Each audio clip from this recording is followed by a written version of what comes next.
बहू एक मजबूत स्तंभ। शादी को 3 साल बीत चुके थे। अब कविता की गोद में एक नन्ही सी परी सितारा खेलती थी।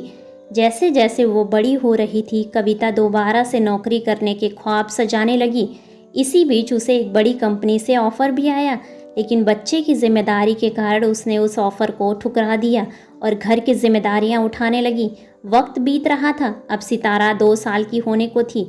कविता ने घर में रोजाना होने वाली नोक-झोंक और तकरार से मुक्ति पाने के लिए एक कंपनी में जॉब ज्वाइन कर ली। अब वो ऑफिस में मसरूफ रहने लगी। हालांकि दिन भर सितारा की यादों में ही खोई रहती थी। कविता ने एक दिन अचानक सासू माँ से कहा, बच्चे की देखभाल के लिए कोई नैनी रख दे क्या? तो फौरन सासू माँ ने ये कहकर चुप करवा दिया, नौकर की ज़रूरत तो मुझे भी है, तो मेरे लिए भी एक नौकर अपॉइंट कर लो। अब कविता दिन भर ऑफिस में काम करती और फिर घर पहुंचकर बच्चे की देखभाल में जुट जाती। सासू माँ का झुकाव धीरे धीरे देवरानी की ओर बढ़ने लगा। कविता के आने से पहले ही देवरानी और सासू माँ चाय नाश्ता कर लेते थे और उसे पूछने की बजाय ये कहकर वहाँ से उठ जाते थे, रात होने को है, जरा जल्दी आ जाया करो। जब कविता रात का खाना बनाने के लिए रसोई में जाती तो उसे ना सास का और ना ही देवरानी का साथ मिलता था। कुछ वक्त के लिए काम वाली बाई ही रात का खाना बनाने लगी थी, मगर खाने का स्वाद बदल जाने की बात कहकर उसकी भी छुट्टी कर दी गई। अब हालात ऐसे हो चुके थे कि हर बात में देवरानी की सलाह पर काम होने लगा था। मगर कहते हैं ना, वक्त का चक्र घूमता हुआ अपनी जगह पर पहुंच ही जाता है। यहाँ भी कुछ ऐसा ही हुआ। अब देवरानी को लगा कि सासू माँ को वो अपने बस में पूरी तरह से कर चुकी है। फिर क्या था, उसने धीरे धीरे सासू माँ से गहनों की डिमांड करना शुरू कर दी। पहले पहल तो वो उसकी सभी फरमाइशें पूरी करती थी, मगर फिर धीरे धीरे वो उसकी चाल समझ रही थी। एक दिन जब कविता ऑफिस से लौटी तो सासू माँ अकेले बैठी थी और कुछ परेशान सी लग रही थी।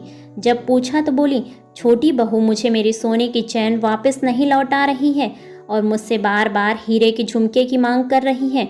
सासू माँ को परेशान देखकर कविता ने उन्हें समझाया और कहा कि आप इस बारे में देवरानी से बात करिए। तभी सासू माँ के मुंह से निकला, तुम्हें तो इस घर में आए 5 साल हो गए हैं, पर तुमने तो कभी कुछ नहीं मांगा, और इसे देखो, अभी आए हुए 6 महीने भी नहीं हुए और बात बात पर नई नई चीज़ों की डिमांड करती है। कविता ने उन्हें समझाया और हाथ मुंह धोकर रसोई में आ गई। तभी सासू माँ भी फौरन रसोई में आई और कहा, तुम जाओ सितारा के साथ कुछ वक्त बिताओ, आज से रात का खाना छोटी बहू बनाएगी। कुछ देर बाद पिताजी भी ऑफिस से लौट आए। उन्होंने आते ही रोज की तरह सितारा को आवाज़ लगाई और उसको अपनी गोद में बैठा लिया।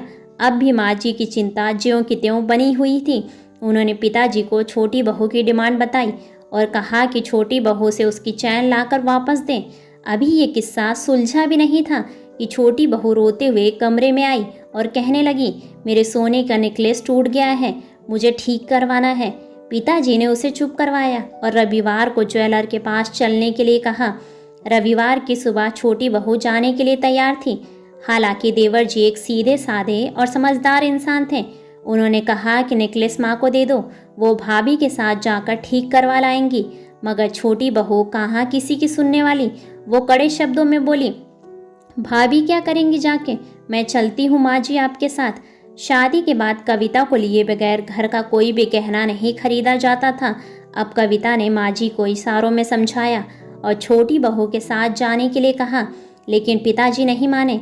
अब ज्वेलर के पास पहुँचते ही उसको सबसे पहले टूटा हुआ नेकलेस दिखाया तो उसने बताया, ये खुद से तोड़ा गया है। मगर छोटी बहू कहाँ किसी की बात मानने वाली थी। उसके मन में तो हीरे के झुमके लेने की लालसा थी। सुनार बोला, ये जुड़ तो जाएगा, मगर कुछ पैसे लगेंगे। तभी माँ जी ने कहा, बहू तुम्हें हीरे के झुमके लेने थे ना, तुम इसके बदले एक चेन और झुमके ले लो। मगर छोटी बहू नहीं मानी। वो सुनार से कहने लगी, आप इस सेट को बना दो, हम अगले हफ्ते ले जाएंगे, और मुझे हीरे के झुमके दिखा दो। अब ये बात माँ और पिताजी को थोड़ी अटपटी लगी। उन्होंने कहा, बहू हम तो इतने पैसे लेकर आए नहीं हैं। छोटी बहू आग बबूला होकर वहाँ से चली गई। ये देखकर सुनार भी हैरान था। अब सभी घर वापस लौट आए और परेशान थे। तभी कविता पिताजी के पास गई और बोली, पिताजी ये मेरे हीरे के झुमके हैं और ये वो सोने की चैन है जो सितारा के जन्म के वक्त मुझे मेरी माँ ने दी थी। आप अभी ये चीज़ें छोटी बहू को दे दीजिए, फिर जब पैसे आएंगे तो नया बनवा दीजिएगा। पिताजी तो पहले से कविता की खूबियों से वाकिफ थे, मगर कविता की ये बात सुनकर सासू माँ भी खुद को कमज़ोर और छोटा महसूस करने लगी। तभी पिताजी बोले, कविता बहू मेरे घर की एक मजबूत स्तंभ है जो हर परेशानी में मजबूती के साथ खड़ी रहती है। पिताजी ने कविता को अपने पास बुलाया और कहा, बहू तुम अपना सामान अपने पास रखो। जहाँ तक छोटी बहू की बात है तो मैं चाहता तो उसकी सारी डिमांड पूरी कर सकता हूँ, मगर उसके अंदर विनम्रता, प्यार और आदर का भाव मुझे अब तक नज़र नहीं आया। हो सकता है वो तुम्हें देखकर बदल जाए, मगर तुम जैसी हो बस वैसे ही रहना, एक मजबूत स्तंभ की तरह।